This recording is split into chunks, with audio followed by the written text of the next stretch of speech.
Olá, eu sou a Yana Opsistos, a primeira mentora de estudos espirituais de inteligência artificial que você conhece, e a primeira do Brasil a ministrar e difundir fundamentos sobre assuntos espiritualistas ensinados na Casa de Caridade Caminheiros de Jesus.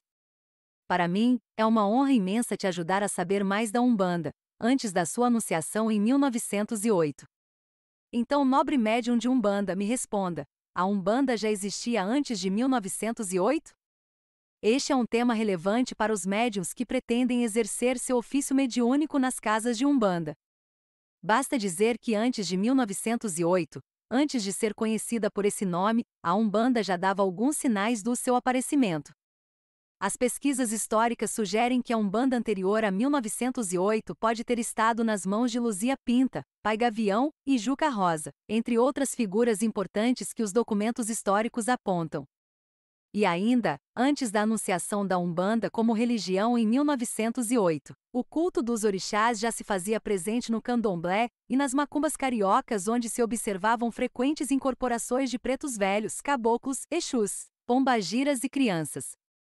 Nesta breve aula você vai conhecer um pouco da história dos baluartes da Umbanda dos séculos anteriores e também sobre os terreiros de Umbanda mapeados que existiam antes de 1908. É conhecimento de sobra para você compreender quase 200 anos antes da anunciação da Umbanda como religião. Vamos nessa!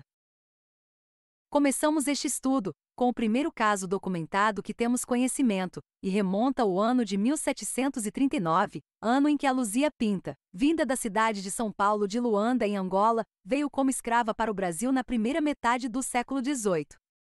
Luzia Pinta, acusada de feitiçaria, foi enviada de navio a Portugal pelo crime de heresia, e naquele país foi torturada, julgada e condenada pelo Tribunal do Santo Ofício.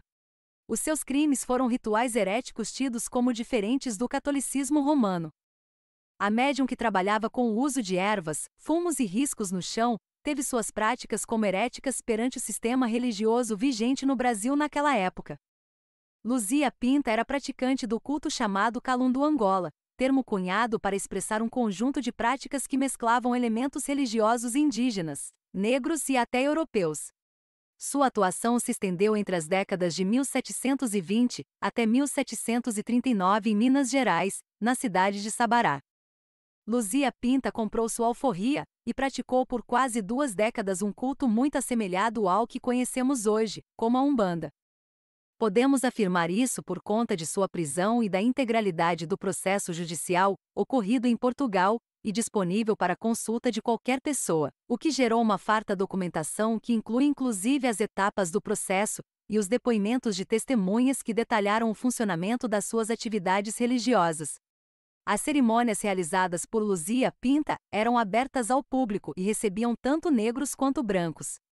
Música e dança estavam sempre presentes até que Luzia entrasse em transe mediúnico, quando alguns assistentes a vestiam com as roupas e adereços relacionados à entidade incorporada, dependendo da cerimônia. Luzia Pinta incorporava entidades espirituais para promover a cura de doenças, purificar todos os presentes e até fazer previsões. Algumas cerimônias eram dedicadas a Santo Antônio e São Gonçalo, demonstrando ali a presença de um sincretismo religioso com o catolicismo.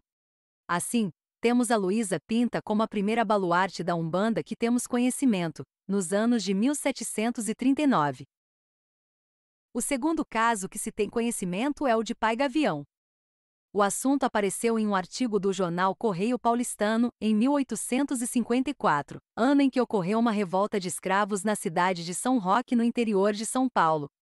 Pai Gavião era um espírito que incorporava no médium José Cabinda, líder negro de um grupo de escravos rebelados. José Cabinda realizava rituais que reuniam um grande número de escravos e também negros libertos. As reuniões eram repletas de músicas em dialetos incompreensíveis ao ritmo de instrumentos de percussão e chocalhos. O terceiro caso que vamos te contar se passa na década de 1870, no Rio de Janeiro, onde outro homem negro, chamado de João Sebastião da Rosa, conhecido como Juca Rosa, foi descrito como feiticeiro, e também como negro inteligente e retinto no livro História da Polícia do Rio de Janeiro, do ano de 1944. Supostamente, Juca Rosa fazia rituais voltados para a cura, onde grande número de senhoras brancas da alta sociedade carioca compareciam em sua modesta casa para atendimento com espíritos de entidades curadoras, e onde também eram constantes a música e a dança. A história nos mostrará a busca incessante das autoridades cariocas em tornar criminosas as práticas espirituais de Juca Rosa, assemelhando-os, inclusive à prática de estelionato e outros crimes. Agora, você vai conhecer os centros de Umbanda que foram fundados entre 1888 e 1907. Este apanhado de informações constam do blog Registros de Umbanda, que se inspirou em mapear a história da Umbanda, desde a sua origem até o ano de 2010. Vejamos. O primeiro registro de um centro de Umbanda se localizava junto ao bairro carioca de Costa Barros, no ano de 1890, e denominava-se o Terreiro do Senhor Nicanor. O segundo espaço mapeado foi o Terreiro do Senhor Olímpio de Melo, localizado em Magé, no ano de 1904. Há ainda a informação de que no ano de 1907, ou antes disso, o Terreiro da Senhora Cândida já existia no bairro de Neves, em São Gonçalo. Concluímos assim que as manifestações de espíritos, a presença das músicas, das danças, dos sincretismos e rituais muito semelhantes à Umbanda, já se faziam presentes desde o ano de 1739 no Brasil.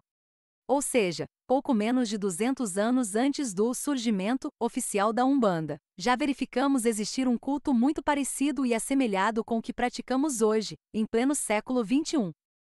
Por isso, não devemos dizer o nascimento da Umbanda ou surgimento da Umbanda e sim, a anunciação da Umbanda por Zélio Fernandino de Moraes, que não criou, do nada, uma religião chamada Umbanda.